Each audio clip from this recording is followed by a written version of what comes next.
देखो,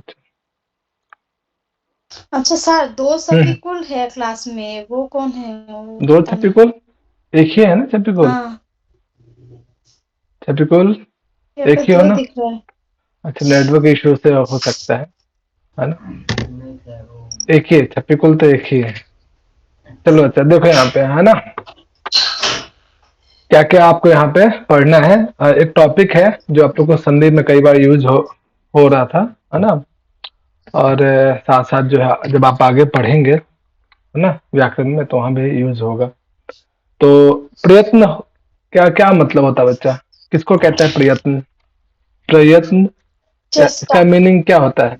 प्रयास करना, प्रयास करना, चेष्टा। कोशिश। कोशिश, चेष्टा, वेरी गुड, है ना। अब इसे व्याकरण के हिसाब से प्रयत्न क्या कहलाएगा फिर? चेष्टा या कोशिश, ये तो व्याकरण के संदर्भ में इसे फिर आप क्या कैसे घटित करेंगे इसको? सर मुंह से समय क्या, निकलने वाले ध्वनि को समय का प्रयत्न जब कहा बोलते वक्त जो जाता है। समय लगता है ना, अच्छा। अभ्यंतर और ब्रैक में, उसका समय के अकॉर्डिंग शायद देखते हैं। अच्छा, बोलते समय जो समय लगता है, जी बोलते जी जी बोलते समय क्या, किसका क्या उच्चारण करते हो? अक्षरों का, वर्णों का, जी है सर, ना, हाँ, वर्णों के अल्फाबेट का। उच्चारण के समय में।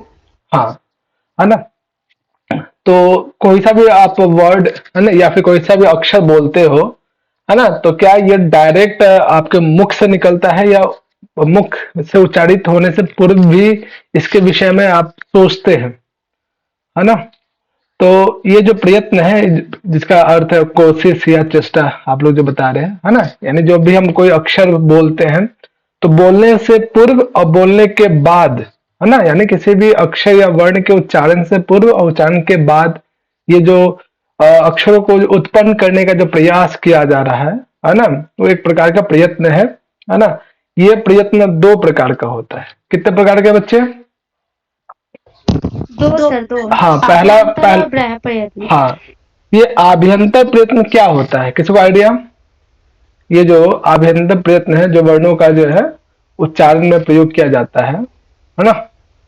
तो ये जो है प्रयत्न मुख्य रूप से दो होता है ना, एक आभ्यंतर प्रयत्न और दूसरा बाह्य प्रयत्न। ठीक है। आभ्यंतर प्रयत्न क्या है बच्चा? आभ्यंतर शब्द से क्या तात्पर्य है? किसको कहेंगे आभ्यंतर? इसका सामान्य हिंदी क्या होता है आभ्यंतर भीतर। का? भीतर, है ना। सर हो सकता है शायद भीतर। जो अंदर से निकलता हो। हाँ, अंदर, यानी आभ्यंतर मतलब अंदर की बात, है ना। बाह्य मतलब बाहर, है ना। इसका मतलब ये है कि कोई सा भी वर्ण, है ना, कोई सा भी अक्षर, है ना, कोई सा भी अल्फाबेट अगर आप बोलते हैं, उसका उच्चारण करते हैं, प्रोनाउंसिएशन करते हैं, तो ये जो वर्णों का अक्षर की जो उत्पत्ति है ना, ये आंतरिक रूप से भी होती है ना, यानी उच्चारण से पूर्व की जो अवस्था है वो आभ्यंतर प्रयत्न, और उच्चारण के जो बाद, है ना, वो बाह्य प्रयत्न कहलाता है ना। तो ये प्रयत्न मुख्य रूप से ध्यान रखिएगा, आभ्यंतर और बाह्य प्रयत्न क्रमशः, है ना, 5 प्रकार का होता है। बाह्य प्रयत्न 5 प्रकार का, सॉरी, आभ्यंतर प्रयत्न 5 प्रकार का, बाह्य 11 प्रकार का।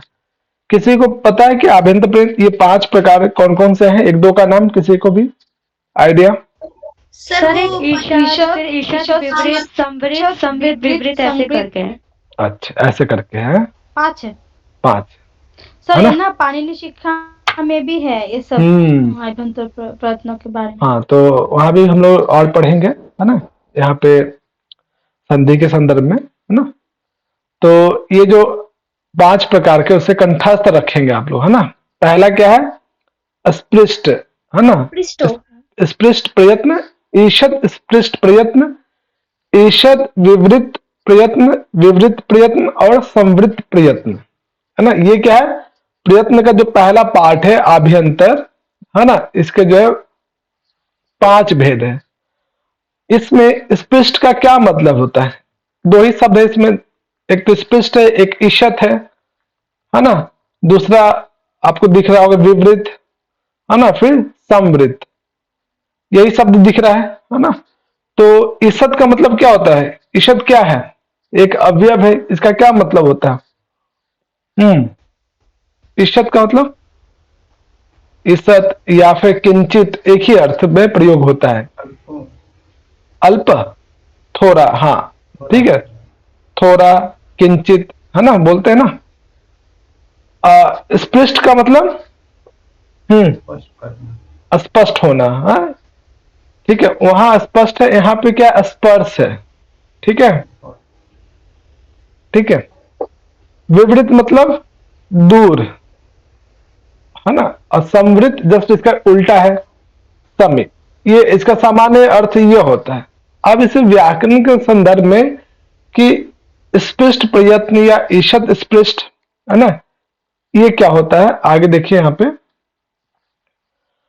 इस सब डेफिनेशन थोड़ा सा ध्यान रखिएगा, है ना। प्रयत्न क्या है, प्रयत्न कितने प्रकार का होता है, आभ्यंतर प्रयत्न क्या है ना, कि जो भी प्रयत्न है ना किसी वर्ण के उच्चारण से पहले किया जाता है वो क्रमशः आभ्यंतर, जो उच्चारण के बाद प्रयत्न किया जाता है वो बाह्य प्रयत्न कहलाता है, जिसे क्रमशः 5 और 11 के, है ना, भागों में बांटा जाता है।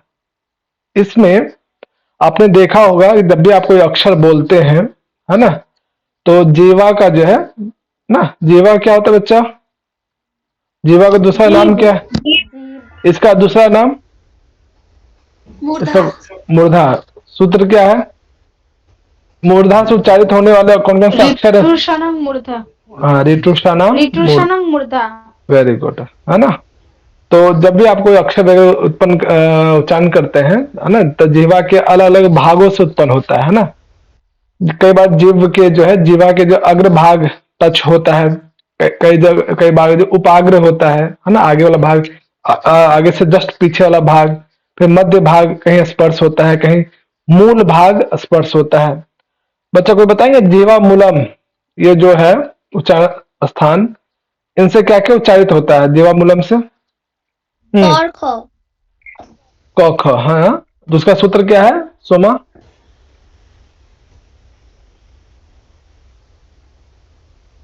जीवामूल्य जीवामूलम। जीवा मूल्यस्य जीवा मूलम, है ना। देखो ध्यान रखना, जी। तो जब भी आप किसी अक्षर को या वर्ण को उच्चारण करते हैं तो जीव के या जीवा के या मूर्धा के जो है अग्रभाग या उपाग्र या मध्य या मूल भागों का ही उपयोग हो पाता है ना। बिना जो है जीव का जो है हल्का कहीं ना कहीं स्पर्श होता ही होता है ना। उसके बगैर आप किसी भी अक्षर को बोल नहीं पाएंगे, है ना। जिसके जीव नहीं है ना, वो क्या बोल पाता है क्या सही से, कोई अक्षर उत्पन्न कर पाता है, उच्चारित कर पाता है ना। नहीं। तो कोई अगर आपने बचपन में देखा हो कि छोटे बच्चे सही से बोल नहीं पाते हैं, है ना, तोतली आवाज में बोलते हैं, तो इसका जीवा का या जीव का फंक्शन सही से हो नहीं रहा है, इसका मतलब, है ना। तो उच्चारित किसी भी वर्ण की उत्पत्ति में या उच्चारण में जीवा का जो है, जीव का बहुत इंपॉर्टेंट रोल है ना। तो उसमें अलग अलग भागों से अलग अलग वर्ण की उत्पत्ति होती है ना। तो जो अभी आपने शब्द देखा, जैसे स्पृष्ट शब्द देखा, या ईषद स्पृष्ट, या ईषद विवृत, या विवृत, या फिर संवृत, है ना, ये पारिभाषिक शब्दावली है ना। स्पृष्ट का मतलब है कि जब जीव जो है ना, जो जीवा है या जो जीव है ना, किसी भी उच्चारण स्थान को थोड़ा सा छूता है, मतलब सिर्फ स्पर्श करता है ना, तो स्पृष्ट कहलाता है। अगर ईषद स्पृष्ट क्या है कि जब जीवा जो है उस उच्चारण स्थान को, जो भी उच्चारण स्थान है ना, थोड़ा सा स्पर्श करता है तो उसको ईषद स्पृष्ट कहते हैं, है ना। जब जीवा जो है किसी उच्चारण स्थान से थोड़ा दूर रहता है तो उसको कहते हैं ईषद विपरीत, है ना। विपरीत क्या है कि जब जीवा किसी उच्चारण स्थान से हल्का थोड़ा मतलब दूर रहना सामान्य स्तर पे, तो वो विपरीत कहलाता है। संवृत क्या रहता है कि दूर हट के भी थोड़ा सा समीप जाता है, तो वो संवृत कहलाता है। ये पारिभाषिक शब्दावली, इसको थोड़ा ध्यान रखिएगा। आगे हम लोग देखेंगे कि ऐसा कौन कौन सा अक्षर है जो स्पृष्ट के अंतर्गत आता है, ऐसा कौन सा अक्षर जो ईषद स्पृष्ट के अंतर्गत आता है, ऐसा कौन कौन सा अक्षर है जो ईषद विवृत या संवृत के अंतर्गत आता है। यहाँ पे सामान्य स्तर पे आपको जो है इसकी हिंदी ध्यान रखिएगा कि स्पृष्ट का मतलब स्पर्श, यानी जीवा जो है या जीव जो है किसी उच्चारण स्थान को जो है सामान्य तौर पर स्पर्श करेगा, है ना। थोड़ा सा स्पर्श करता है तो उसको ईषद स्पृष्ट कहेंगे, थोड़ा सा दूर रहता है उच्चारण स्थान से तो ईषद विवृत कहते हैं, सामान्य स्तर पर दूर रहता है तो विवृत कहलाता है ना, और थोड़ा समीप रहता है तो संवृत कहलाता है। इस तरह के जो है इसको सामान्य स्तर पर थोड़ा ध्यान रखें। क्वेश्चन क्या पूछेगा आपको, क्वेश्चन बेसिकली ये पूछेगा कि कौन सा अक्षर, किस अक्षर का या किस वर्ग का जो है आभ्यंतर प्रयत्न सेम है ना। स्पष्ट के अंतर्गत कौन कौन सा अक्षर आता है, ईषद स्पष्ट में कौन सा अक्षर आता है ना। तो आगे अभी हम लोग देखेंगे। देखो बच्चा ध्यान से देखना। स्पष्ट का के सामान्य अर्थ का था स्पर्श करना, यानी जब जीव जो है किसी उच्चारण स्थान को जो है नॉर्मली यानी सामान्य तौर पे जो सिर्फ स्पर्श करता हो थोड़ा सा, है ना, तो वो क्या कहलाता है, स्पष्ट आभ्यंतर प्रयत्न कहलाता है। इसके अंतर्गत क्या है, जितने भी वर्ग हैं, कितने वर्ग हैं संस्कृत में, कितने, 5, है ना। तो पांचों वर्गों के प्रत्येक जो अक्षर हैं, अर्थात क से लेके म तक, वो उन सभी वर्णों का आभ्यंतर प्रयत्न क्या होगा बच्चा, पांचों वर्गों का जो है प्रत्येक अक्षर का जो स्पष्ट आभ्यंतर प्रयत्न, स्पष्ट प्रयत्न या स्पष्ट आभ्यंतर प्रयत्न, यानी इन अक्षरों में जो जीव है सामान्य स्तर पर जो है स्पर्श करता है उसके अलग अलग उच्चारण स्थान को, है ना, सामान्य स्तर पर स्पर्श रूप ग्रहण करता है। यानी कौन कौन सा अक्षर आता है स्पष्ट में, क से लेकर म तक। तो टोटल कितने अक्षर हो गए जिनका आभ्यंतर प्रयत्न स्पष्ट है, 25 को संस्कृत में क्या बोलते हैं, पंचविंशति। पंचविंशति। वेरी गुड, बहुत सुंदर, है ना। तो अब मैं आपसे पूछूं कि क्या प और त दोनों कॉमन, या दोनों में कॉमन ऐसा क्या है, कौन सा प्रयत्न है जो दोनों में कॉमन है, तो क्या बोलोगे आप, स्पष्ट। कौन से, स्पष्ट आभ्यंतर प्रयत्न। सर आगे अभी देखेंगे, है ना। प और त जो है स्पष्ट आभ्यंतर प्रयत्न पे से दोनों क्या है, कॉमन है, ठीक है। ये आगे हम लोग और सीखेंगे, है ना। ये समझ में आए स्पष्ट आभ्यंतर प्रयत्न, किसी कोई समस्या इस टॉपिक में, तो ध्यान रखना कि क से लेकर म तक सभी अक्षरों का जो है स्पष्ट आभ्यंतर प्रयत्न होता है, ठीक। अब अगला जो है, इसमें थोड़ा सा आपको याद रखने का विषय वस्तु है, अगला है ईषद स्पष्ट प्रयत्न, है ना। तो कोई बताएंगे अंतस्थ वर्ण कौन कौन से होते हैं, अंतस्थ वर्ण, य व र ल, है ना। इसका प्रत्याहार क्या बनेगा, ऐसा कौन सा प्रत्याहार है जो अंतस्थ, यण संधि, यण प्रत्याहार, है ना, यण प्रत्यय। वेरी गुड, चलो अच्छा है, जितना ज्यादा प्रत्याहार याद करो, है ना। तो ये क्या है, ये कोई होना चाहिए, इको यण चाहिए। Very good. तो ये कह रहे हैं कि जो अंतस्थ अक्षर हैं, है ना, य व र ल, इन वर्णों का जो है प्रयत्न, कौन सा प्रयत्न होता है, आभ्यंतर प्रयत्न तो होता ही है। आभ्यंतर प्रयत्न में भी जो दूसरा टाइप है, दूसरा भेद है, ईषद स्पष्ट आभ्यंतर प्रयत्न होता है।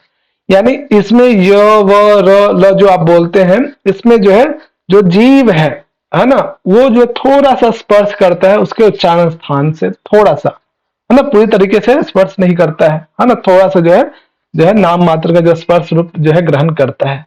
कौन सा अक्षर बच्चा, य व र और ल, यानी जो यण प्रत्याहार के अंतर्गत या अंतस्थ अक्षर जो है, इनका जो है आभ्यंतर प्रयत्न क्या होता है, ईषद स्पष्ट, थोड़ा सा स्पर्श होता है जीवा का जो है उसके उच्चारण स्थान से। क्लियर, कोई समस्या है यहां तक। यानी अभी हमने क से लेकर म देखा कि क से लेकर म उनका आभ्यंतर प्रयत्न जो है स्पष्ट प्रयत्न होता है। उसके बाद हमने अंतस्थ अक्षर का देखा, य व र ल, इनका जो है ईषद स्पष्ट आभ्यंतर प्रयत्न होता है। याद है, याद हो गया, कोई समस्या। जी सर। यानी हमने प्रयत्न में 2 भेद पढ़ा, एक आभ्यंतर दूसरा बाह्य। आभ्यंतर प्रयत्न के अंतर्गत 5 भेद होते हैं, जिसमें पहला भेद क्या है, स्पष्ट। दूसरा भेद क्या है, स्पष्ट आभ्यंतर प्रयत्न में कौन कौन से अक्षर आता है, और स्पष्ट प्रयत्न, और स्पष्ट म तक। वेरी गुड, है ना। तो वहां 25 था, यहाँ टोटल कितने हैं, 4 हैं, ठीक है। संख्या भी याद रखना है, ठीक, क्लियर। आगे चले। जी ठीक, सर। आगे देखो तीसरा। रिकॉर्डिंग ऑन है सर? हाँ हाँ, रिकॉर्डिंग देख लेता हूँ। हाँ, ऑन है, ऑन है। चलो, तीसरा है ईषद विवृत, है ना। तीसरा है ईषद विवृत, यानी जो आपका उसमें वर्ण है। बच्चा कोई बताएंगे उसमें वर्ण का प्रत्याहार सूत्र क्या होगा? क्या प्रत्याहार होगा? कौन सा प्रत्याहार है जिसके सल अंतर्गत? प्रत्याहार। कौन सा? सल। सल। ओके, और कोई बताएंगे?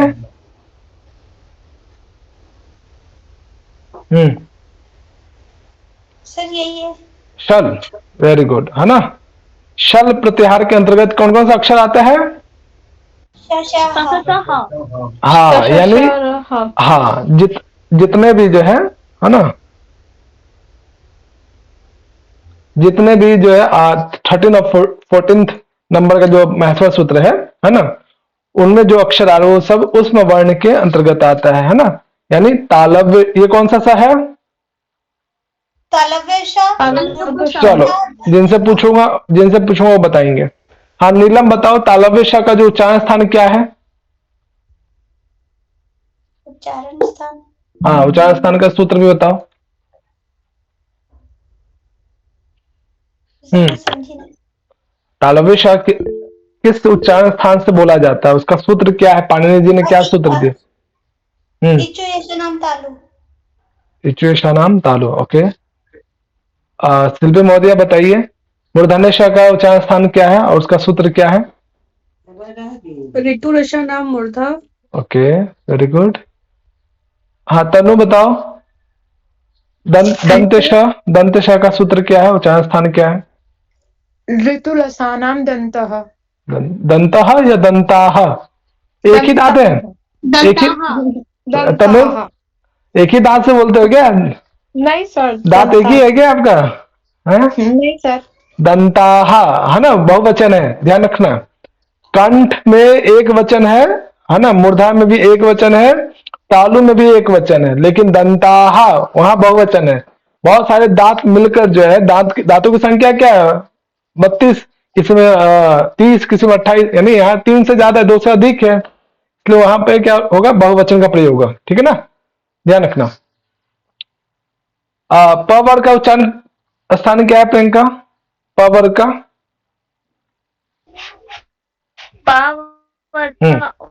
होट होता है, ओस्ट।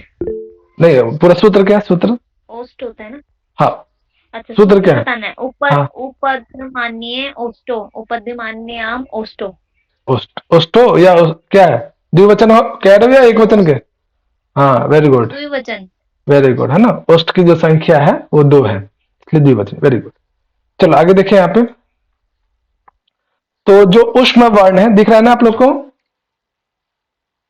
जी सर। हाँ, तो जो उष्म वर्ण है, इनका जब उच्चारण करते हैं तो जीवा जो है उसके उच्चारण स्थान से थोड़ा सा दूर रहता है ना, सामान्य स्तर से थोड़ा सा दूर रहता है ना। श श स ह, है ना।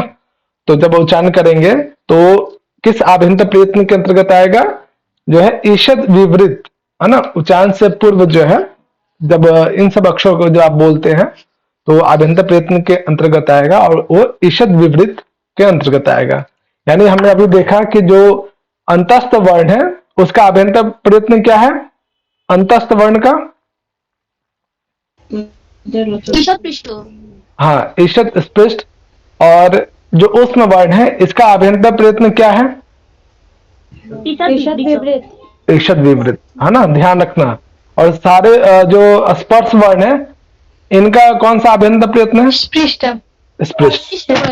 हाँ, तो अभी हमने स्पर्श वर्ण का देख लिया, अंतस्थ वर्ण का देख लिया और उष्म वर्ण, है ना, 3 हो गया। अब चौथा देखो, चौथा थोड़ा ध्यान से देखना बच्चा, है ना। चौथा थोड़ा सा आपको इसको समझने के लिए, है ना, पहले एक चार्ट देख लो। ये बताओ कि संस्कृत में अ जो है ये कितने प्रकार का होता है? एक प्रकार का होता है या 2 प्रकार का या इससे ज्यादा? 18 प्रकार का। चलो कोई और बताएंगे कितने प्रकार का होता है? 18 प्रकार का ही होता है भैया। अच्छा 18 प्रकार का होता है। 12 प्रकार का होता है क्या? अच्छा 12 प्रकार का, ओके। और 18 और 12 कोई 16 प्रकार वाले भी हैं? 3 ही हाँ। पता थे। अच्छा 3 ही पता है। सर हम लोग ह्रस्व प्लुप्त दीर्घ। ऊपर नीचे कर रहे हो। ह्रस्व दीर्घ प्लुत ये क्रम है ना? जी सर। हाँ, और कोई बताएंगे कितने प्रकार का होता है? सर मुझे तो 3 ही पता। 3 ही पता। 3 क्या क्या? ह्रस्व दीर्घ प्लुत। ह्रस्व दीर्घ प्लुत। अच्छा ह्रस्व दीर्घ प्लुत, ओके। तो बच्चा देखो ध्यान से, है ना, इस चार्ट को देखो, अब बताओ कि क्या क्या दिख रहा है आपको। दिख रहा है चार्ट? सर वो हाँ स्वरित अनुदात वाला और वो हम्म। अनुनासिक वाला। देखो इस चार्ट को, इसमें बताओ कि ऐसा कौन कौन सा अक्षर है, ऐसा कौन कौन सा अक्षर है जो 18 प्रकार का दिख रहा है आप लोग को? ऐसा कौन कौन सा अक्षर है जो 18 प्रकार का है? बताओ ऐसा कौन कौन सा अक्षर है जो 18 प्रकार का है? चार्ट को देखो, समझो, बताओ। जो 18 अ ई उ री वाला। अ ई उ री ली, ये सभी 18 प्रकार के हैं। नहीं नहीं नहीं नहीं, वो नहीं। ध्यान से देखो और इसको कंठस्थ कर लेना। अ ई उ री। अ ई उ री, है ना?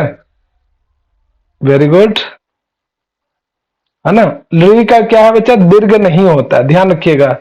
लड़ी जो है उसका कोई दीर्घ नहीं होता, वो हरस, है ना, और जो है प्लुत होता है, उसका जो है दीर्घ नहीं होता है। उसके अलावा बताओ, है ना? तो ध्यान रखना है कि अ ई उ और री का जो है ये 18 भेद का है ना? लेकिन री जो है 12 प्रकार का होता है, उसका जो है दीर्घ जो है नहीं होता, उसका जो हरस और प्लुत होता है। ऐसा कौन कौन सा अक्षर है जो 12 है जिनकी संख्या टोटल? कौन कौन सा है अक्षर? ए ओ ए आओ। ए आई ओ औ। हाँ, ए ओ आई औ, है ना? तो ये बताओ कि ये जो, हाँ अलरी, ये जो है ए ओ आई औ, इनका क्या क्या दिखाई दे रहा है? हरस्व दीर्घ प्लुत दिखाई दे रहा है क्या? दीर्घ प्लुत है ना।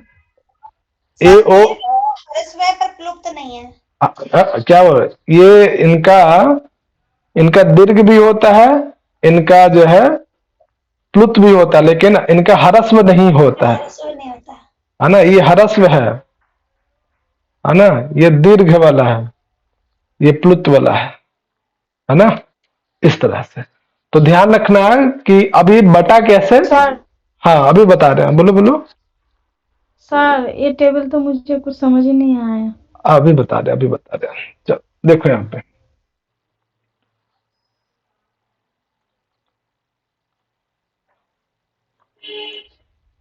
देखो यहाँ पे ध्यान से।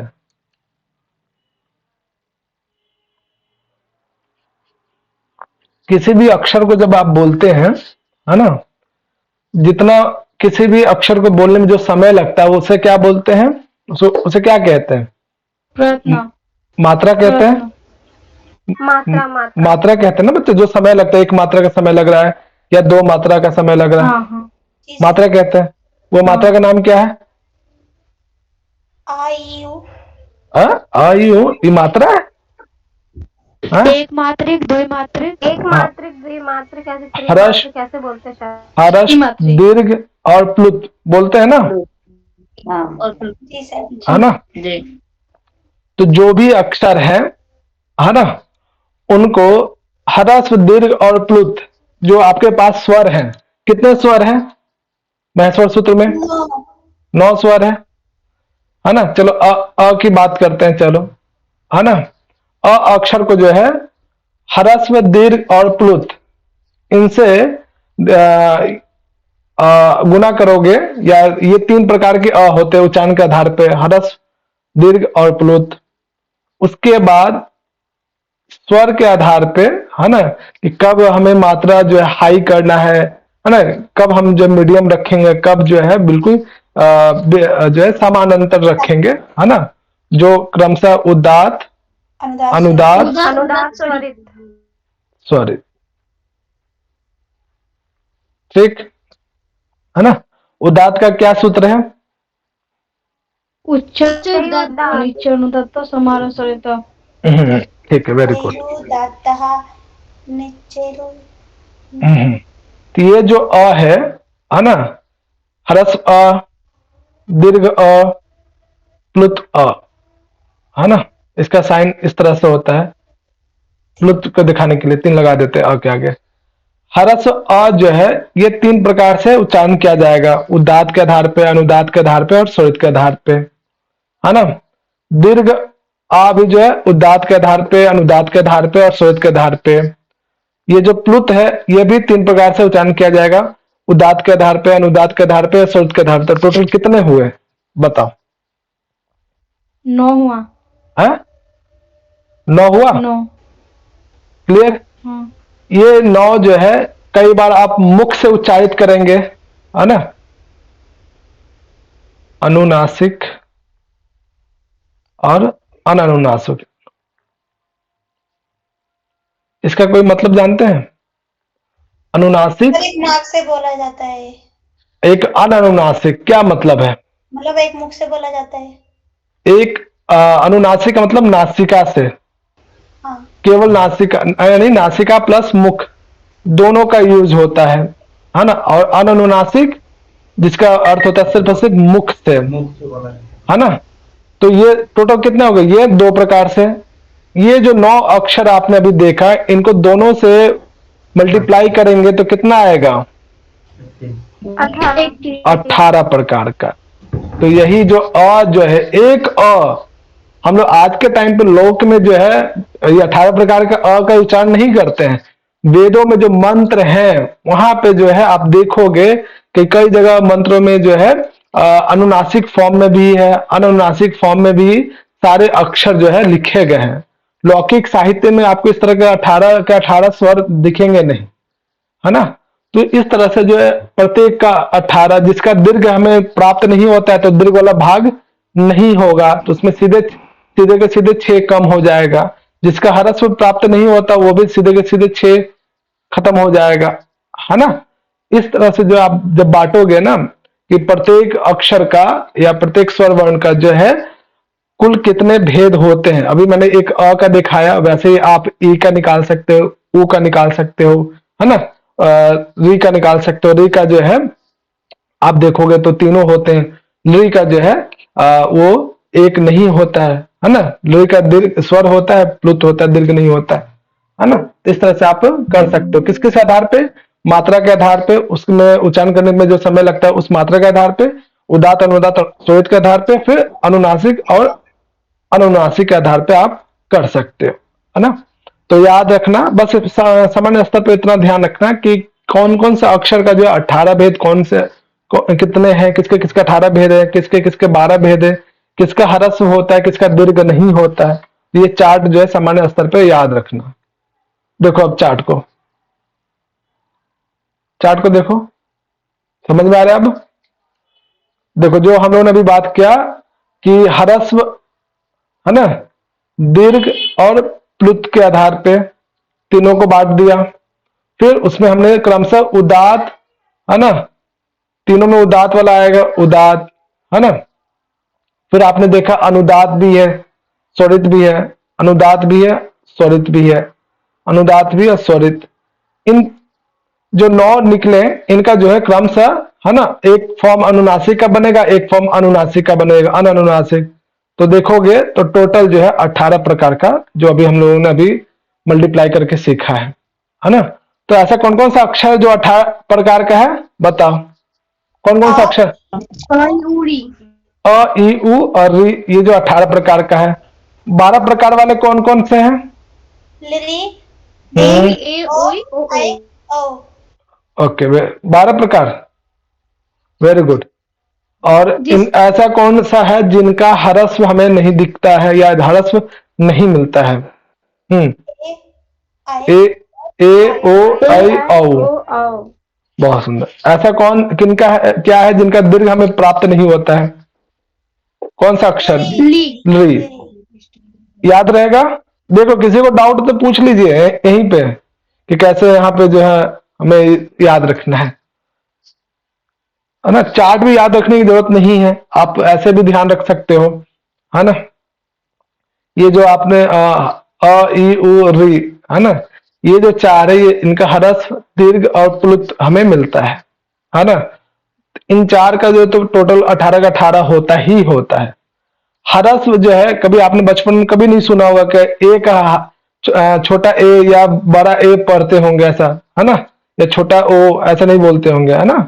तो इनका तो ह्रस्व होता ही नहीं है ना। इनका सिर्फ सिर्फ दीर्घ और प्लुत होता है ना। लेकिन हम लोग डेली लाइफ में जो है इसका यूज नहीं करते हैं, दिखता नहीं हमें, है ना। याद रहेगा बच्चा?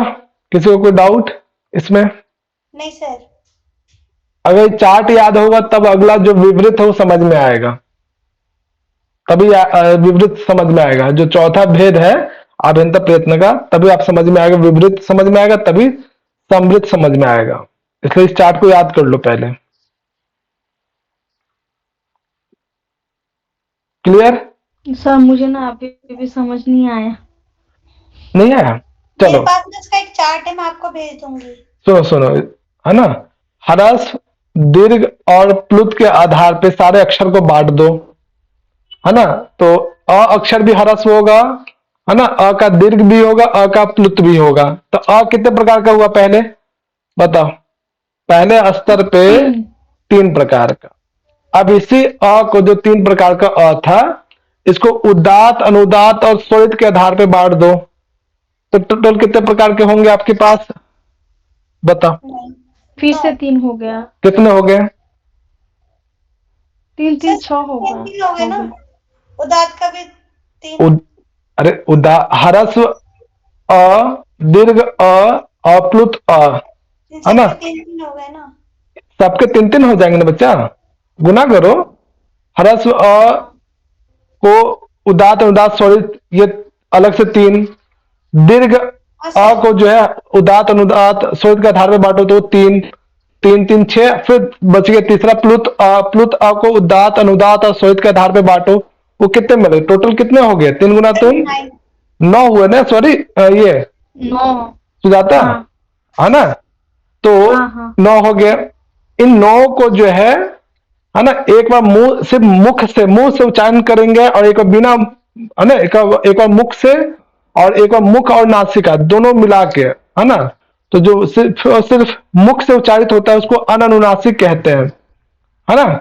और जो मुख और नासिका दोनों का यूज होता है उसको अनुनासिक अक्षर कहते हैं। ये जो 9 अक्षर आपने बताया, इनका उच्चारण भी 2 प्रकार से होता है ना।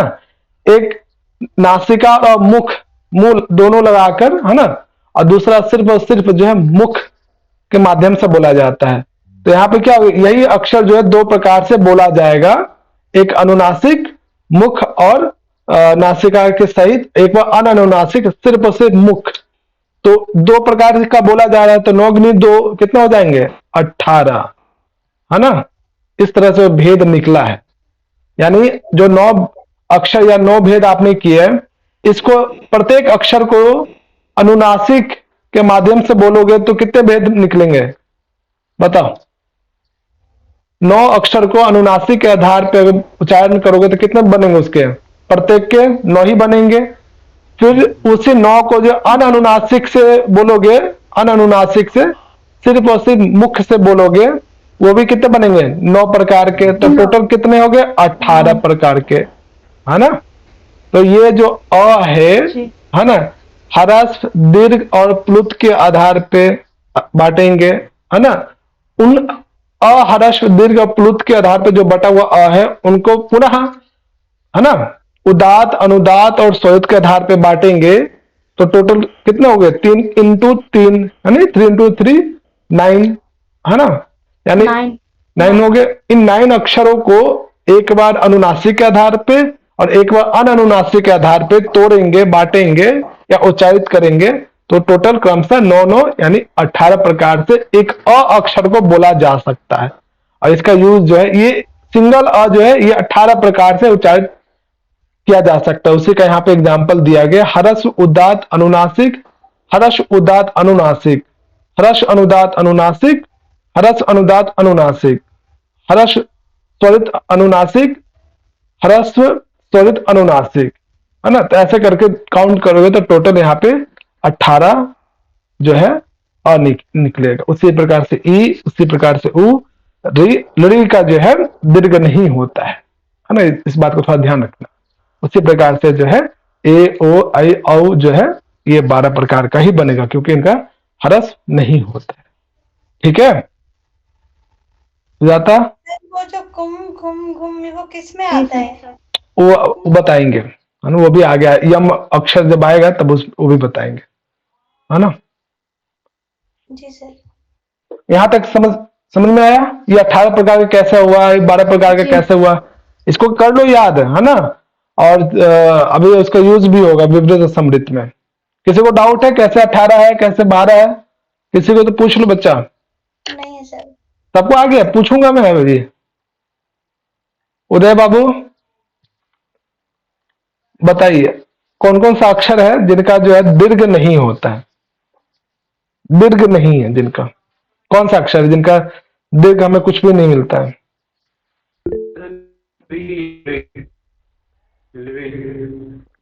उदय बाबू आपकी आवाज है ना ब्रेक हो रही है। मुकुल बताओ, मुकुल ऐसा कौन सा अक्षर जिसका दीर्घ नहीं मिलता है? री री री, ओके। कामनी बताओ, ऐसा कौन सा अक्षर जिनका ह्रस्व नहीं होता है?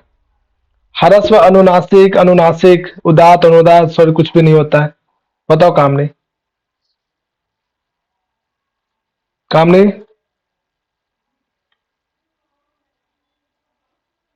बच्चा, कामनी आप क्लास में बिल्कुल बोलते नहीं हो, तो मुझे कैसे पता चलेगा कि आपको समझ में आ रहा है कि नहीं आ रहा है?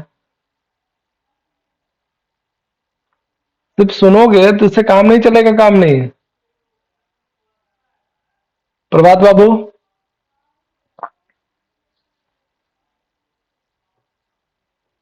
महोदय भी पूरा हाँ, याद नहीं हुआ। तो कौन सा अक्षर जिनका ह्रस्व नहीं मिलता है? ए, ओ हाँ, और री। हाँ, री का तो मिलता है बच्चा, ह्रस्व भी मिलता है, दीर्घ भी मिलता है, प्लुत भी मिलता है। ए, ओ, आई, औ, याद नहीं होता है ना। इन चारों का जो है ह्रस्व नहीं होता है ना, उनका दीर्घ और प्लुत होता है। ठीक है, याद रखिए प्रभात बाबू। हाँ, क्लियर है सबको बच्चा? निधि कोई समस्या? जी सर। सिर्फ बोलना नहीं है निधि, पूछूंगा मैं अभी, उसी का यूज होगा। किसी को कोई समस्या तो नहीं है ना? चलो नहीं अब सर समझ गए। अब बताओ। चलो, व्याकरण में 2 चीजें हैं वो, है ना। एक होता है प्रक्रिया दशा, एक होता है प्रयोग दशा। कोई बताएंगे कि दोनों में अंतर क्या है? प्रक्रिया दशा और प्रयोग दशा एक पारिभाषिक शब्दावली है जो अक्सर प्रयोग करते हैं या करेंगे जब हम लोग किसी चीज को। प्रक्रिया दशा राम, राम हाँ, शु, हाँ, प्रयोग ठीक, दशा रामः। वेरी गुड, है ना। जब किसी शब्द की सिद्धि करते हैं ना बच्चा, जैसे आप सीखेंगे बहुत जल्द, है ना। जैसे रामः शब्द है ना, तो राम प्लस सु, इस तरह से जो अन्य प्रत्यय वगैरह लगाते हैं फिर उसको सिद्ध करते हैं। वो कौन सी दशा है बच्चा? प्रक्रिया दशा। कौन सी दशा है? प्रक्रिया दशा, है ना। सिद्धि जब किसी शब्द को करते, किसी पद की सिद्धि करते हैं तो प्रक्रिया दशा है।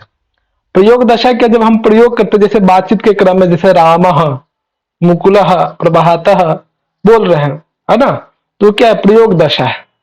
क्लियर? ये 2 शब्द समझ में आया ना? कोई समस्या? नहीं। चलो अब आ जाओ, है ना, विपरीत और समृद्ध पे।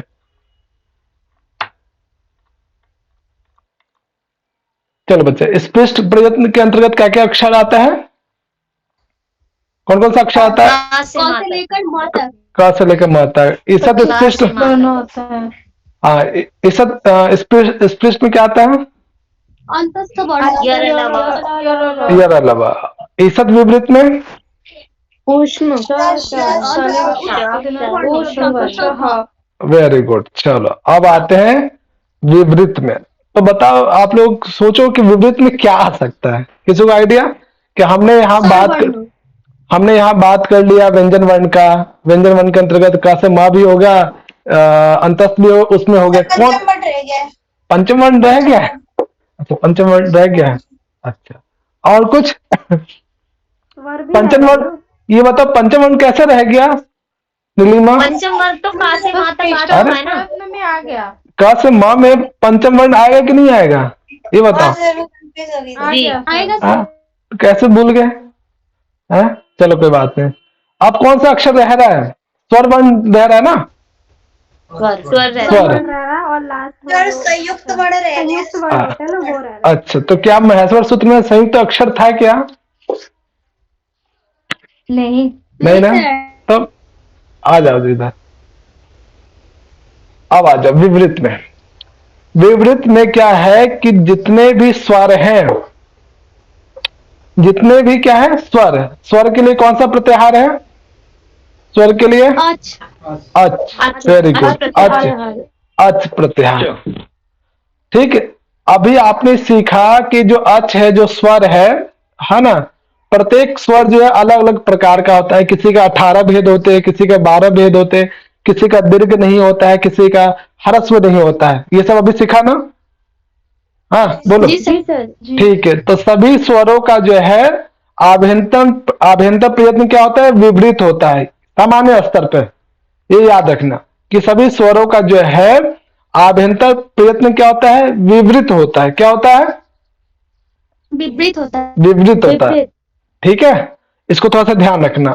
लेकिन है ना, अब इसमें कुछ स्वर हैं, है ना, जो अभी समृद्ध जब पढ़ेंगे तो आपको लगेगा कि जो 18 भेद है, उन 18 भेदों में से भी कुछ खास के जो है आभ्यंतर प्रयत्न विवृत ना होकर समृद्ध हो जाता है। कब? प्रक्रिया दशा में अलग, प्रयोग दशा में अलग। ध्यान रखना बच्चा। यहाँ पे दो चीजें जो अभी हमने सीखा ना, प्रक्रिया दशा और प्रयोग दशा, है ना। तो यहाँ पे सामान्य स्तर पे ये ध्यान रखना है कि जो विवृत प्रयत्न है, विवृत प्रयत्न में जो स्वर होते हैं उनका सामान्य स्तर पर जो है उन स्वरों का आभ्यंतर प्रयत्न विवृत होता है। बस इतना ध्यान रखो अभी फिलहाल के लिए। इतना याद है? याद हुआ? जी सर। है ना? जी सर। हाँ। अब आ जाओ समृद्ध पे। ठीक है। समृद्ध क्या है बच्चा? थोड़ा सा समीप रहना, उच्चारण स्थान के थोड़ा सा समीप रहना, है ना।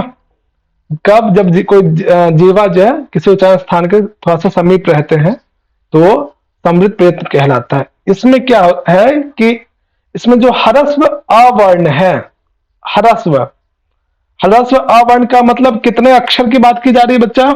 बताओ कितने अ की बात की जा रही है? ह्रस्व 8 है, 18 ह्रस्व अवर्ण 3 सर 6। अरे ह्रस्व जैसे, हाँ ह्रस्व जैसे ह्रस्व कह दिया, यानी उसका दीर्घ और प्लुत तो हमें ग्रहण ही नहीं करना है ना। तो कितने प्रकार का है यहाँ पे? 6 प्रकार का। 6 प्रकार का। ठीक है बच्चा, ध्यान रखना। तो प्रयोग दशा में ह्रस्व अवर्ण का जो है आभ्यंतर प्रयत्न समृद्ध प्रयत्न होता है। ध्यान रखना। प्रयोग दशा में ह्रस्व अवर्ण यानी जो 6 हैं, जो ह्रस्व उदात्त अनुनासिक, ह्रस्व उदात्त अनुनासिक, उसी क्रम से दीर्घ का स्वरित का फिर अनुदात्त का बनेगा, है ना। क्रमशः अनुनासिक और अनुनासिक के आधार पर टोटल 6। तो जो प्रयोग दशा है, प्रयोग दशा में, है ना, जब आप प्रयोग करते हैं, जैसे आप बोलते हैं, उस दौरान जो भी ह्रस्व अवर्ण होगा, यानी जो 6 हैं, उनका आभ्यंतर प्रयत्न समृद्ध होगा। लेकिन प्रक्रिया दशा में, प्रक्रिया दशा क्या होता है? कौन बताएंगे? लेकिन प्रक्रिया दशा में, प्रक्रिया दशा, बोलो बोलो कोई भी, राम प्लस जब आप किसी शब्द की सिद्धि कर, क्रिया में हाँ, जब सिद्ध करते हैं उन शब्दों की सिद्धि में, है ना, यदि कहीं भी अ अक्षर आ रहा है तब क्या ऐसे हरस अवर्ण समृद्ध कहलाएगा या कुछ और कहलाएगा, है ना। प्रयोग दशा में हरस अवर्ण तो समृद्ध प्रयत्न होता है, लेकिन प्रक्रिया दशा में उल्टा हो जाता है। ध्यान रखना, दो दशा में, है ना, प्रयोग दशा और प्रक्रिया दशा में, है ना। हमने अभी देखा है कि समृद्ध आभ्यंतर प्रयत्न सिर्फ और सिर्फ प्रयोग दशा में हरस्व अवर्ण का होता है, लेकिन ये जो हरस्व अ है ना, प्रक्रिया दशा में विवृत हो जाता है। ध्यान रखो, देखो बच्चा, प्रक्रिया दशा में हरस्व अ कितने हैं बच्चा, यहाँ पे हरस्व अ प्रक्रिया दशा वाला, यहाँ कितने होंगे हरस्व अ, यहाँ भी कितने होंगे, 6 हैं। तो प्रयोग दशा में समृद्ध, प्रक्रिया दशा में क्या होंगे बच्चा, हरस्व अ विपरीत। ये कॉन्सेप्ट याद रखना बच्चा, भूलना मत कि प्रक्रिया दशा में जो हरस्व अ है, जिनकी संख्या 6 है, उनका आभ्यंतर प्रयत्न विवृत होता है, लेकिन इसी हरस्व अ का प्रयोग यदि हम प्रयोग करते हैं प्रयोग दशा में, तब इस हरस्व अ का जो आभ्यंतर प्रयत्न समृद्ध हो जाता है। ये दो कॉन्सेप्ट ध्यान रखना, प्रयोग दशा और प्रक्रिया दशा के आधार पे हरस्व अ जो है, इन दोनों का आभ्यंतर प्रयत्न अलग अलग हो जाता है। वो डिपेंड करता है कि कहां पे उसका प्रयोग किया जा रहा है, कहां पे उसकी जो है सिद्धि हो रही है। ठीक है बच्चा, जब सिद्धि की प्रक्रिया में होगी तो हरस अ जो जहां भी हमें प्राप्त होता है, तो वहां पे ऐसे अक्षर, ऐसे हरस अ विवृत कहलाएगा, लेकिन जो प्रयोग दशा में होगा हरस्व अ, तब वो समृद्ध कहलाएगा। ये अंतर ध्यान रखना बच्चा, हर बार बच्चे कंफ्यूज होते हैं, हर बार मिस्टेक करते हैं, है ना। बोलो बच्चे, बोलो मुकुल। एक बार मैं बोलूं क्या? हाँ बोलो बोलो नीलम। सर, जो हरस्व आ होता है वो प्रयोग दशा में विवृत हो जाता है क्या? प्रयोग दशा में जो है समृद्ध होता है, समृद्ध, हाँ, और प्रक्रिया दशा में विवृत होता है, बस विवृत हो जाता है, ये अंतर। हाँ बोलो मुकुल। सर ये कैसे ह्रस्व अ के साथ ही होगा, ये हाँ। ई उ वी के साथ नहीं होगा क्या? नहीं नहीं नहीं नहीं नहीं नहीं, सिर्फ सिर्फ हरस अ के साथ कंडीशन अप्लाई है। ध्यान रखना, ये सिर्फ सिर्फ हरस अ के साथ, ई उ री या अन्य जो दीर्घ वगैरह जो आपको दिख रहा है वो नहीं, उन सब का, इसके अतिरिक्त जो दिख रहा है ना वो सब विवृत के अंतर्गत आएगा, है ना। सिर्फ और सिर्फ कंडीशन अप्लाई हरस अ पे ही होता है, इसके अतिरिक्त जो अन्य जो आपको बच रहा है उस सब का प्रयत्न जो है ना विवृत प्रयत्न ही कहलाएगा। ठीक है, हाँ, जो समृद्ध कहलाता है सिर्फ और सिर्फ हरस्व अ के साथ कंडीशन अप्लाई है, हरस्व अ, ध्यान रखना। ठीक है, विवृत और समृद्ध में अंतर क्या है कि विवृत में तो सारे स्वर आते ही हैं, लेकिन समृद्ध में सिर्फ और सिर्फ हरस्व अ की बात की जाती है। उसमें भी दो आधार पे, प्रक्रिया दशा की बात की जा रही है या प्रयोग दशा के आधार पर पूछा जा रहा है, किसका पूछा जा रहा है। ये सब जब आप किसी शब्द की सिद्धि सीखेंगे ना, तब आप, या फिर संधि वगैरह में भी इसका यूज होता है ना, जो अभी आप पढ़ेंगे भी विसर्ग संधि में, तब आप देखोगे ऐसे कौन सा अक्षर है जहां पे दो अक्षरों का जो है कौन कौन सा कॉमन होता है ना। अभी एक प्रैक्टिस भी कर लेंगे हम लोग। तो ये चीजें क्लियर है विवृत और समृद्ध में? जी सर। किसी को कोई डाउट? देख लो, नहीं प्रयोग पूछूं? दशा में समृद्ध हाँ। हो जाता है और प्रक्रिया दशा में विवृत हो जाता है। पूछूं मैं अब? जी सर। चलो अब एक बात बताओ, सभी बताना, सभी बताओ कि अभी आपने देखा है कि हरस्व अ जो है ना, हरस अ का ही सिर्फ और सिर्फ खेल है। हरस्व अ जो है प्रक्रिया दशा और प्रयोग दशा के आधार पे वो क्रमशः जो है प्रयोग दशा जो है समृद्ध हो गया, प्रक्रिया दशा विवृत हो गया। ठीक, यहां तक क्लियर है चीजें? हाँ सर क्लियर है। अब ये बताओ कि हरस्व अ के अतिरिक्त जो भी स्वर वर्ण है, हरस्व अ के अतिरिक्त जो भी स्वर वर्ण है, तो उनमें चाहे दीर्घ की बात हो, चाहे प्लुत की बात हो, चाहे उदात्त अनुदात स्वरित के आधार पर दीर्घ प्लुत को बांटो या अनुनासिक के आधार पर बांटो, जो भी शेष बच गया उनका आभ्यंतर प्रयत्न क्या होगा? सर विपरीत होगा। विपरीत। सिर्फ 3 लोगों ने बताया, बाकी विपरीत विपरीत होगा। क्या होगा? चलो 4 लोग और। एक बार से दोबारा एक बार बोलिए तो। क्वेश्चन ये है कि हमने अभी देखा कि जो ह्रस्व अ है ना, जी जी। ह्रस्व अ की बात यदि हम प्रयोग दशा में करते हैं तो हम लोग कहते हैं कि वो उसका अभ्यंतर प्रयत्न जो है समृद्ध होगा। लेकिन उसी ह्रस्व अ का जो है यदि प्रक्रिया दशा में पूछते हैं तो उसका अभ्यंतर प्रयत्न विपरीत होगा। है ना? ठीक, तो ये जी, हाँ, जी। तो ये बताओ कि ह्रस्व अ के अलावा जो भी स्वर बचे, 9 स्वर बचे, सॉरी 8 स्वर बचे, है ना? तो उन 8 में ह्रस्व अ के अतिरिक्त जो कुछ भी स्वर दिख रहा है, बच रहा है, चाहे उदात्त अनुदात स्वरित के आधार पे तोड़ के बताओ, है ना, दीर्घ प्लुत के आधार पे या अनुनासिक या अननुनासिक के आधार पर जो भी शेष भेद बच रहे हैं, उन भेदों का कौन सा आभ्यंतर प्रयत्न होगा? विवृत होगा या समृद्ध होगा? समृद्ध। समृद्ध? नहीं विपरीत। विपरीत होगा। सिर्फ उससे विपरीत होगा। ह्रस्व अ के अतिरिक्त जो कुछ भी बचा, जो भी भेद बचे, है ना, चाहे ई का अ का दीर्घ या प्लुत, है ना, उस सब का क्या होगा? विपरीत ही होगा, है ना? इस कॉन्सेप्ट को याद रखना कि किसका विपरीत किसका समृद्ध होता है ना? ये थोड़ा सा ध्यान रखना है। सर ये ये जो तो सिर्फ ह्रस्व अ का ही विपरीत होता है ना, तो फिर बाकी का तो समृद्ध होगा। नहीं, समृद्ध विपरीत ही है, लेकिन उसमें एक कंडीशन अप्लाई हो रही है, अगर वो प्रयोग दशा में है तो ही वो समृद्ध है।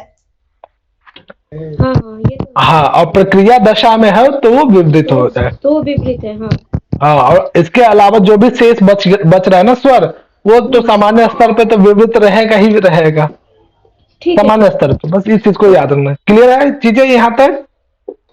जी सर। तो ये आपका आभ्यंतर प्रयत्न हुआ। आभ्यंतर प्रयत्न में जो पहला भेद है वो कौन सा भेद है?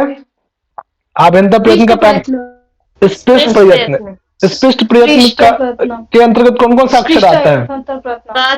क से म तक। Very good. दूसरा भेद क्या है? इसमें कौन कौन सा अक्षर आता है? Very good. तीसरा भेद क्या है? इसमें कौन? ऊष्म। Very good, very good. चौथा भेद कौन सा है?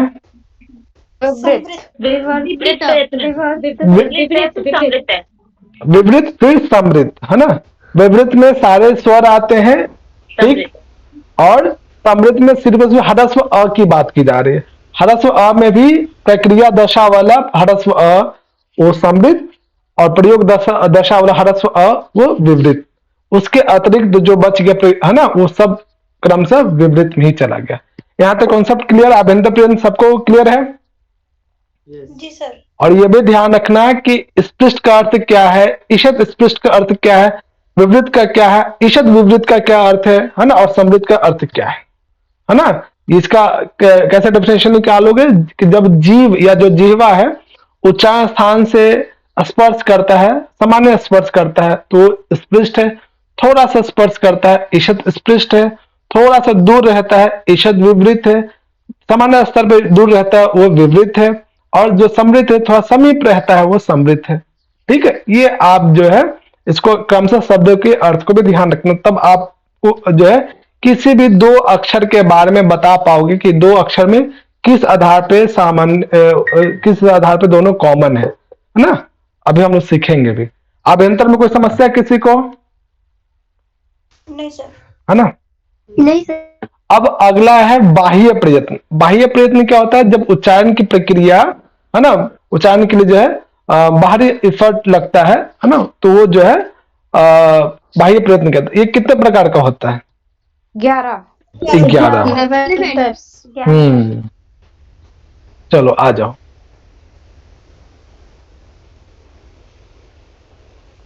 नाम याद है? 1 2 हाँ जी सर। बताओ तन्मय। जी सर। विवाह हाँ। विवाह अघोष हाँ। अल्पप्राण महाप्राण शास घोष नाद अल्पप्राण महाप्राण अच्छा चलो बहुत अघोष ठीक है ठीक है, घोषनाथ। चलो बहुत बढ़िया, है ना। तो इसको जो है क्रमशः याद कर लेना, विवार, संवार, श्वास, नाद, अघोष, घोष, अल्पप्राण, महाप्राण, उदात, अनुदात, सॉरी, अक्षरशः और जो है सीरीज में याद कर लेना। ठीक है, ये याद हो रहा है? क्या क्या बच्चा है? विवार, संवार, श्वास, नाद, अघोष, महाप्राण, उदात, महाप्राण उदात सॉरी। Very good. ठीक है, अब इसमें बहुत सारे कुछ शब्द ऐसे हैं जो आप पहली बार देख रहे होंगे कि विवार क्या है, संवार क्या है, सामान्य स्तर पर इसका क्या मतलब, श्वास का क्या मतलब, नाद या घोष घोष का क्या मतलब, अल्पप्राण, महाप्राण, उदात, अनुदात, स्वरित का मतलब क्या है। इसका पहले पारिभाषिक शब्दावली के आधार पर हम लोग देख रहे कि इसका मतलब क्या होता है ना। तो जो है विवार, विवार का मतलब क्या है कि जब भी आप कोई सा भी अक्षर बोलो, है ना, तो जब आपका मुख खुलता है ना, तो विवार की अवस्था है। क्या है बच्चा? विवार, मुख जो है खुलने लगे, है ना, मुख जो खुलने की जो अवस्था है ना, बिना मुख खुले हुए उस वर्ण का आप उच्चारण कर ही नहीं सकते, है ना। थोड़ा सा कहीं ना कहीं थोड़ा बहुत भी खुलेगा ही खुलेगा, तो अवस्था क्या कहलाता है? विवार, है ना। क्लियर? जी सर। संवार क्या? जस्ट विवार का उल्टा है। संवार क्या है? विवार का जस्ट उल्टा है। वहां पे मुख का विकास नहीं होता, मुख नहीं खुलता है, स्पष्ट रूप से नहीं खुलता है। ठीक। श्वास क्या होता है कि जब आप उस श्वास के अंतर्गत का जब भी आप वर्णोच्चारण करेंगे तो जो श्वास है वो चलता है ना। श्वास भी आपके मुख से थोड़ा सा निकलेगा, नासिका से निकलेगा, है ना, तो वो श्वास अवस्था कहना है। नाद क्या है कि जब भी वर्णोच्चारण करेंगे तो उस समय क्या होगा बच्चा? एक बहुत ही गंभीर ध्वनि उत्पन्न होता है, कंपन सा उत्पन्न होता है ना, वो नाद, नाद बाह्य प्रयत्न कहलाया। ठीक है, तो विवार में क्या है बच्चा? मुख जो है खुलता है, तो वो अवस्था क्या है? विवार प्रयत्न, या वो प्रयत्न क्या कहलाया? विवार बाह्य प्रयत्न। जब मुख का विकास नहीं होता है तो संवार बाह्य प्रयत्न कहलाया, है ना। श्वास बाह्य प्रयत्न क्या है? जब श्वास चलता है, जब ऐसे वर्णोच्चारण करते हैं तो, है ना।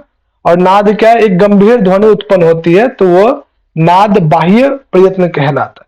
ठीक है, सामान्य स्तर पर ये अर्थ ध्यान रखना। जैसे अभी हम लोगों ने स्पृष्ट, ईषद स्पृष्ट, है ना, विवृत, ईषद विवृत और संवृत का सीखा, वैसे इसका भी सामान्य स्तर पर नाम याद रखना कि इसका क्या मतलब है, संवार में क्या होता है, श्वास में क्या होता है, नाद में क्या होता है, विवार में क्या होता है। अगला क्या है? घोष, अघोष, है ना। तो घोष में क्या होता है बच्चा कि जब भी आप वर्णोच्चारण करेंगे तो उसमें एक गूंज की ध्वनि उत्पन्न होगी, है ना। अभी एग्जाम्पल के थ्रू भी सीखेंगे, है ना। एक जो है गूंज उठेगा, है ना, वो घोष। अघोष क्या है? घोष का ही उल्टा है। जैसे विवार का उल्टा संवार है ना, उसी प्रकार से घोष का उल्टा अघोष है। यानी ऐसे बहुत सारे अक्षर हैं, वर्ण हैं, जिनका जब उच्चारण करें तो उसमें किसी प्रकार के गुंजन जो है गुंज उत्पन्न नहीं होता, वो अघोष बाह्य प्रयत्न कहलाते हैं। सर गुंज वो वाला तो नहीं है जो कमरे में हम बोलते हैं तो आवाज दोबारा पलट के आती है? वैसे भी गुंज नहीं, हल्की सी है, अभी हम लोग एग्जाम्पल के थ्रू सीखेंगे भी, है ना। अल्पप्राण और महाप्राण, है ना। आप लोग सांख्य कारिका में या वेदांत सार में पढ़ेंगे भी कि प्राण कितने प्रकार का है ना। किसी को आइडिया प्राण कितने प्रकार का होता है? किसी को आइडिया? सर इसमें तो 2 ही दिख रहा है। अरे किसी को पता है? तो आप लोग क्या तैयारी कर रहे हो? एग्जाम आने वाला है, सांख्य कारिका में या फिर वेदांत सार में प्राणों की चर्चा है। किसी को आइडिया?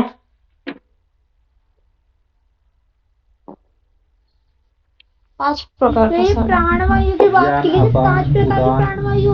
हाँ, उदान, पंचवायु, बिल्कुल बिल्कुल, बहुत सुंदर, है ना। पढ़ो पढ़ो बढ़िया से, है ना। तो अल्प प्राण क्या है कि बहुत सारे ऐसे अक्षर हैं जिनको उच्चारण के समय बहुत ही कम प्राण वायु का उपयोग होता है, तो ऐसा प्रयत्न क्या कहलाता है? अल्प प्राण प्रयत्न कहलाता है, या अल्प प्राण बाह्य प्रयत्न। बहुत सारे ऐसे अक्षर हैं जिनके उच्चारण के समय हमें बहुत ज्यादा प्राणवायु की आवश्यकता पड़ती है ना। तो महाप्राण बाह्य यत्न कहलाता है ना। सामान्य स्तर पर ये जो पारिभाषिक शब्दावली याद रखना, है ना। और शेष जो बच गए उदात्त, है ना, उदात्त, अनुदात्त और स्वरित। उदात्त का सूत्र क्या है? उच्चाई, हाँ, उच्चाई दातः, है ना। यानी इसमें जब क्या है बच्चा कि जब भी आप अक्षर बोलेंगे, है ना, या उच्चारण करेंगे तो उच्चारण स्थान के ऊपरी भाग पे स्पर्श करेगा, है ना। उदात्त। अनुदात्त क्या होता है बच्चा? जो भी उच्चारण निश्चय, उच्चाई, निश्चय, है ना। Very good. और स्वरित का समाहार सरितः। समाहार स्वरितः, है ना। उदात्त और अनुदात्त के मिडिल अवस्था जो है ना, बीच की जो अवस्था है ना, वो स्वरित कहलाता है। ना ज्यादा उच्चाई ना ज्यादा निश्चय, है ना, वो स्वरित। तो इस आधार पर जो है वर्णों को भी बांटा जाता है ना। तो उदात्त, अनुदात्त और स्वरित जो ये है, ये कहाँ पे प्रयोग किया जाता है? व्यंजनों के ऊपर लगते हैं या स्वरों के ऊपर लगते हैं? ये जो स्वर है व्यंजन के ऊपर है, स्वरों के ऊपर ही लगते हैं, है ना। चलो पद पाठ आप लोगों को पढ़ना है थोड़ा सा। चलो बच्चा, अभी हम लोगों ने देखा, है ना, विवार, संवार, है ना, समार के बाद स्वार, श्वास, फिर नाद, घोष, अघोष, अल्पप्राण, महाप्राण, है ना। उसके बाद उदात्त, अनुदात्त और स्वरित। 11 नाम याद हुए? जी सर। हो गया सर। पहला क्या है? विवार। विवार, वेरी गुड। दूसरा? संवार, तीसरा? संवार, स्वाद, घोष, नाद, घोष, नाद, घोष, नाद, अल्पप्राण, महाप्राण, उदात्त, अनुदात्त और स्वरित। प्राण, महाप्राण, अल्पप्राण, महाप्राण, अनुदात्त, स्वरित। वेरी गुड, बहुत सुंदर, है ना। अब जो विवार की बात की जा रही थी, है ना, विवार में क्या होता है? मुख खुलता है। जब भी आप मुख, है ना, जब भी ऐसे अक्षर को बोलोगे तो मुख क्या उत्पन्न होगा? श्वास भी चलेगा, है ना, लेकिन उसमें कोई गुंज इत्यादि उत्पन्न नहीं होगा, है ना। यानी जो खर प्रत्याहार के अंतर्गत जो भी अक्षर आते हैं, ये बहुत इंपॉर्टेंट बच्चे, इसको कंठस्थ कर लेना, इस वाले को, है ना। खर प्रत्याहार के अंतर्गत जो भी अक्षर आते हैं उन सबका बाह्य प्रयत्न क्या होता है? विवार होता है, श्वास भी होता है, और अघोष बाह्य प्रयत्न वाले ये अक्षर कहलाते हैं। कौन सा प्रत्याहार का अक्षर बच्चा? खर प्रत्याहार। खर प्रत्याहार में कौन कौन सा अक्षर आता है ये बताओ?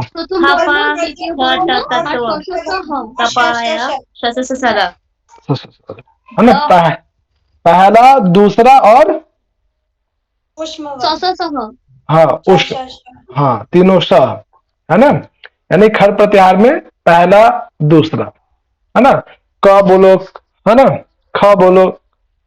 तो इस दौरान जो भी आप अक्षर खर प्रत्याहार के अंतर्गत आ रहा है, इसमें ये तीनों अप्लाई हो रहे हैं, विवार भी, श्वास भी और अघोष भी, है ना। क, ख, ग में ग तो नहीं होगा, ग खर प्रत्याहार में नहीं आएगा, है ना। तो ये जो अक्षर है, इन सबका बाह्य प्रयत्न क्या होता है बच्चा? बताओ क्या क्या इनका बाह्य? विवार, श्वास, अघोष। क्लियर? याद रहेगा, याद रहेगा, है ना। जी सर। अगला है आपका हर्ष प्रत्याहार। हर्ष प्रत्याहार के अंतर्गत क्या क्या अक्षर आता है बताओ? অন্তস্থ বর্ণ, हाँ, পঞ্চম বর্ণ, हाँ। চতুর্থ বর্ণ, তৃতীয় বর্ণ। कहाँ से आरंभ होगा हर्ष प्रत्याहार? बराटेर ह से लेकर जबरदस्तेर स। तो प्रत्येक वर्ग का कौन कौन सा अक्षर आ रहा है? तृतीय, चतुर्थ, पंचम, अंतस्थ वर्ण। हाँ, तृतीय, चतुर्थ और पंचम अक्षर जो है ना। तो चलो महसूर सूत्र कौन सुनाएंगे? कोई सुनाएंगे? सर मैं सुनो। बताओ। मैं सुनो। सुनाओ नीलिमा। आई ई ओण रिलिक रेयंग आई ओच रण हाई बरट यमंगणम जबै, जब है, गडदश, जब जब है, गडदश, जब है तो नहीं होता बच्चा, झबियों। फिर क्या होता है? वही होता है। नहीं जब है, छबई छ है ना, छ भ ये, हाँ हाँ। आगे खप छटत चटता, कपा छोटा छोटा, ठीक हाँ। आगे सर मैं भूल गई अभी, आपने कपय। बीच में बोल दिया। कपय कपय, कपय शश से सर और हल। हाँ और हल, वेरी गुड, है ना, महसूस होता है, याद रखना पूरा अच्छे से, ठीक है। देखो बच्चा, हस्त प्रतिहार में कौन कौन सा अक्षर आता है? तीसरा, बताओ बच्चों। तीसरा, चौथा, तीसरा चौथा पंच अंतस्थ। अंतस्थ, अंतस्थ है ना। तो खर प्रतिहार में हमने देखा पहला, दूसरा, तालव्य श, मूर्धन्य स और दंत स। इसमें तीसरा, चौथा, पांचवा और तालव्य श, या बड़ा ल। सॉरी य र ल व, है ना, ये सारे अक्षर आते हैं। तो ये सभी अक्षरों का जो है बाह्य बाह्य प्रयत्न कौन कौन सा होता है? संवार, संवार, नाद घोष। और घोष, ठीक है। जब भी आप इन सब अक्षरों का बोलेंगे, ग, है ना, ग बोलो, है ना, घ बोलो, है ना, या पंचम अक्षर बोलो, है ना, तो उसमें एक हल्की सी गूंज भी होती है ना, एक नाद भी उत्पन्न होता है, और जो है संवार जो है मुख पूर्ण रूप से नहीं खुलता है, तो है ना, मुख का पूर्ण रूप से विकास हमें दिखाई नहीं देता है। तो ये जो है घोष बाह्य प्रयत्न या फिर संवार, नाद और घोष बाह्य प्रयत्न के अंतर्गत आता है। अब ये बताओ कि क्या विवार, श्वास और अघोष, है ना, इसमें और संवार, नाद और घोष के अंतर्गत आने वाले जो भी अक्षर हैं, इन दोनों में कोई ऐसा अक्षर है जो दोनों में अप्लाई होता है, दोनों में कॉमन है, ऐसा कुछ दिखता है क्या? बताओ। क्वेश्चन समझ में आया? नहीं, अभी तो नहीं अप्लाई हुआ। अभी नहीं आया, हाँ ठीक है। अभी जो है इन दोनों में कोई कॉमन नहीं है, ठीक, कि ऐसा कोई सा भी अक्षर नहीं है जो विवार भी हो, संवार भी हो, या श्वास भी हो, या नाद भी हो, या घोष भी हो, जो घोष भी हो, ऐसा कोई अक्षर हमें नहीं मिलता है। क्लियर, ध्यान रखना बच्चा। यानी खर और हर्ष प्रत्याहार के अंतर्गत आने वाले जो अक्षर है उनमें विवार, संवार, श्वास, नाद, घोष, अघोष कुछ भी कॉमन, यानी कोई भी बाह्य प्रयत्न के आधार पे कॉमन नहीं होता है, ठीक है। बाह्य प्रयत्न के आधार पे खर प्रत्याहार और हर्ष प्रत्याहार के अंतर्गत कोई सा भी अक्षर कॉमन नहीं है। कहने का मतलब ऐसा कोई सा भी अक्षर नहीं है जिनका बाह्य प्रयत्न सेम हो, ऐसा कुछ भी नहीं है। यहां तक सीखा? बताओ बच्चा। जी सर। जी सर। ठीक, अगला देखो, प्रत्येक वर्ग का जो पहला अक्षर है ना, पहला प्रत्येक वर्ग का तीसरा और पांचवा जो अक्षर है, और साथ में जो यण प्रत्याहार, यण प्रत्याहार के अंतर्गत क्या क्या आएगा बच्चा? या बड़ा ल। य व र ल, ये जो अक्षर है ये सभी अक्षर अल्पप्राण बाह्य प्रयत्न के कहलाते हैं। प्रत्येक वर्ग का पहला, तीसरा, पांचवा और य व र ल, ये जो है अल्पप्राण बाह्य प्रयत्न वाले होते हैं, ठीक है। अब ये बताओ, यानी क बोलो, है ना, या ग बोलो, इसमें बहुत ही कम अल्पप्राण वायु की आवश्यकता पड़ती है ना, या फिर पंचम वर्ण बोलो या य व र ल बोलो, ये सब क्या है? अल्पप्राण वाले वायु, है ना, तो इनका बाह्य प्रयत्न अल्पप्राण बाह्य प्रयत्न वाले होते हैं। तो ये बताओ कि अल्पप्राण बाह्य प्रयत्न, ये इनके अंतर्गत जो अक्षर आ रहे हैं, ये हस्त प्रत्याहार के अंतर्गत जो अक्षर आते हैं, इन दोनों में किस आधार पे ये लोग कॉमन हो सकते हैं? किस बाह्य प्रयत्न के आधार पे? तीसरा और पांचवा, तृतीय वर्ण और पंचम वर्ण। चलो, हाँ, कोई और कॉमन नहीं है? ये संवार, नाद और घोष के आधार पे अल्पप्राण के अंतर्गत आने वाले जो अक्षर हैं, किस किस आधार पे कॉमन है, और कौन कौन सा अक्षर कॉमन हमें लगता है? बताओ, सोचो। संवार, नाद और घोष में भी तो शायद हर्ष में आते ही। एग्जैक्टली, य व र ल, है ना, तीसरा और पांचवा, ये सभी अक्षर जो है उसमें संवार भी है, नाद भी है, घोष भी है, साथ ही साथ अल्पप्राण प्रयत्न वाले भी हैं। क्लियर जी सर।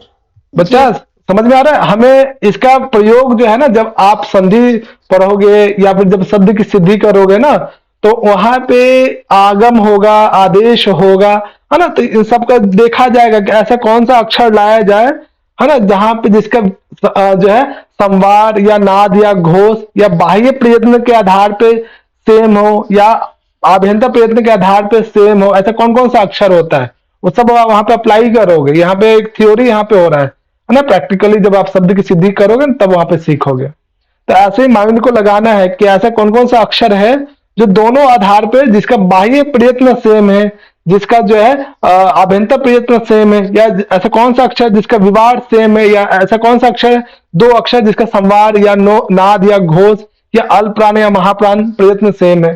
तो ये आपको कंठस्थ रखना है, याद रखना है, इसका यूज होगा बाद में। ठीक है, क्लियर है बच्चा? ये बता दो कि क्या खर प्रत्याहार के अंतर्गत जो अक्षर आता है ये और ये जो अल्पप्राण बाह्य प्रयत्न के अंतर्गत जो अक्षर है, ये किसी आधार पे कॉमन है क्या? जी सर। सर इसका प्रथम वर्ग का आता है इसमें प्रथम अक्षर, यानी प्रत्येक वर्ग का जो पहला अक्षर होगा, है ना, वो क्या होगा? विवार भी होगा, श्वास भी होगा, अघोष भी होगा, साथ ही साथ अल्पप्राण वाले बाह्य प्रयत्न भी होंगे। क्लियर है बच्चा? समझ में आ रहा है जो हम लोग डिस्कशन करना चाह रहे हैं? जी सर। है ना, तो इसको याद रखना, कंठस्थ रखना, और इसको पजल्स हैं ये सारे, है ना, जितना आप सोचोगे ना, बिल्कुल लॉजिकल थिंकिंग को बढ़ाता भी है ना। सिलोजिज्म भी एक आपको टॉपिक है, पेपर 1 में पढ़ना भी है। दो आपको स्टेटमेंट दिया रहेगा, थर्ड स्टेटमेंट अप्लाई होता है कि नहीं होता है, इस तरह के क्वेश्चन आते हैं, देखा है आपने पेपर 1 में, है ना? क्वेश्चन अस्ति, प्रश्न आम आम आम आम हमें। ठीक है बच्चा। अब महाप्राण क्या है बच्चा? प्रत्येक वर्ग का दूसरा, प्रत्येक वर्ग का चौथा, और सल प्रत्याहार। सल प्रत्याहार मध्य किम वर्तते? श सा सा र और हाँ, हाला। वेरी गुड, है ना? हाँ भी आएगा। हाँ ना, हाँ। बहुत सुंदर। महोदय, हाँ हाँ। हाँ वदतु। एक प्रश्नः अस्ति। किम्?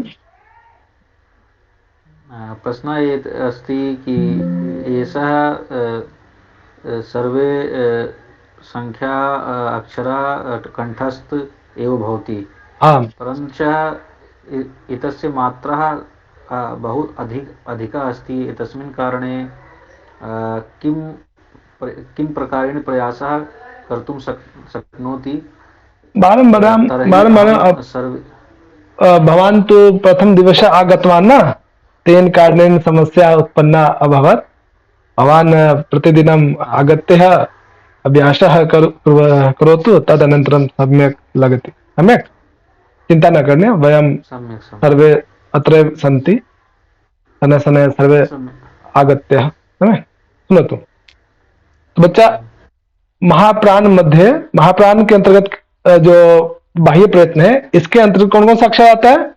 पहला, दूसरा, और जितने भी उष्म अक्षर हैं, उष्म वर्ण के अक्षर हैं, वो कौन सा बाह्य प्रयत्न कहलाएगा? महाप्राण बाह्य प्रयत्न। महाप्राण। तब ये बताओ कि विवार, श्वास और अघोष और महाप्राण बाह्य प्रयत्न जो है, इन दोनों में ऐसा कौन सा अक्षर जो कॉमन होगा? द्वितीय सर खर का तो पहला दूसरा वर्ग का आ रहा है इसमें। ठीक है, तो खर चतुर आ रहा है। हाँ, दूसरा जो अक्षर, उष्म वर्ण। हाँ, जो दूसरा अक्षर है और खर प्रत्याहार के अंदर जो उष्म वर्ण है, वो महाप्राण बाह्य प्रयत्न भी है, विवार, श्वास और अघोष भी है। क्लियर? सर ऊपर वाले में तो तीनों शाते, लेकिन इसमें जो आ रहा है, इसमें उष्म वर्ण में तो हा भी आता है। कहाँ बच्चा? जैसे खर में श सिर्फ 3। हाँ बच्चा, हाँ, खर में जो है ना, हा नहीं आता, ध्यान रखना बच्चा। खर में है ना, खर में जो है जो ससर है ना बोलते हो ना, हल से जस्ट पहले, तो इसमें जो है उसमें वर्ण में जो है र नहीं आता है, ध्यान रखना। यहाँ पे जो है खर, यानी इसमें जो है ह नहीं है शामिल, जबकि इसमें ह शामिल है, ध्यान रखना। बहुत बढ़िया नीलम, समझ में आ रहा है बच्चा? खर प्रत्याहार में चारों नहीं है उसमें वर्ण, है ना, सिर्फ तालव्य मूर्धन्य सा दंत सा है, ठीक है। जबकि महाप्राण में चारों है ना, तालव्य मूर्धन्य दंत सा, साथ में ह भी है ना बच्चा, सल प्रत्याहार में। क्लियर बच्चा? जी सर। किसी को डाउट यहां तक इन बाह्य प्रयत्नों में? किसी को? नहीं और अंतिम जो बच गया उदात्त अनुदात स्वरित, ये क्रमशः अचों के बाह्य प्रयत्न होते हैं, अचों पे ही लगते हैं। अच का मतलब स्वर। स्वर। स्वर वर्ण। बच्चा इसको याद करना, है ना, कि किसका विवार होता है, किसका श्वास होता है, किसका घोष होता है ना, किसका संवार होता है, किसका घोष होता है, किसका अल्पप्राण होता है, किसका महाप्राण होता है ना। कौन दो अक्षर जो है किस किस आधार पे, किस बाह्य प्रयत्न के आधार पे सेम हो सकता है, किस आभ्यंतर प्रयत्न के आधार पे सेम हो सकता है ना। तो इसको, ये जो है बिल्कुल मैथ की तरह है ना, सारा ये फॉर्मूला है, इसको याद करना। इसका यूज जो है हम लोग जब विसर्ग संधि कल आरंभ करेंगे तो पहले सूत्र से ही आरंभ हो जाएगा, पहले सूत्र में ही ये पूरा आभ्यंतर प्रयत्न लगेगा, है ना। इसलिए विसर्ग संधि, व्यंजन संधि जितना हम लोगों ने पढ़ा उतना ही कर लो, काफी है ना। तो कल हम लोग विसर्ग संधि आरंभ करेंगे, तो विसर्ग संधि सीखने से पहले ये पूरा जो आज हमने पढ़ा उसको कंठस्थ कर ले, तभी आप विसर्ग संधि का जो पहला सूत्र है वो जो है समझ पाओगे, ठीक है, हो जाएगा। जी सर। जी तो सर। ये जो सर हाँ आपने सर आपने वीडियो को एक बार अपलोड कर दीजिएगा, मैं एक बार और देख लूंगी। हाँ, मैं अभी आज ही अभी कर दूंगा दोनों वीडियो, है ना, अच्छे से देख लेना। और विसर्ग संधि तभी समझ में आएगा जब ये आप अच्छे से कर लेना, है ना। कई बार आपने देखा होगा कि अन्य संधि के भेदों में भी इसका प्रयोग हो रहा था, लेकिन उस समय मैंने पढ़ाया नहीं था, है ना। लेकिन विसर्ग संधि में इसकी आवश्यकता पड़ेगी ही पड़ेगी, तो अच्छे से कंठस्थ करके आना। हाँ बोलो बच्चा, आप लोग कुछ कह रहे हो?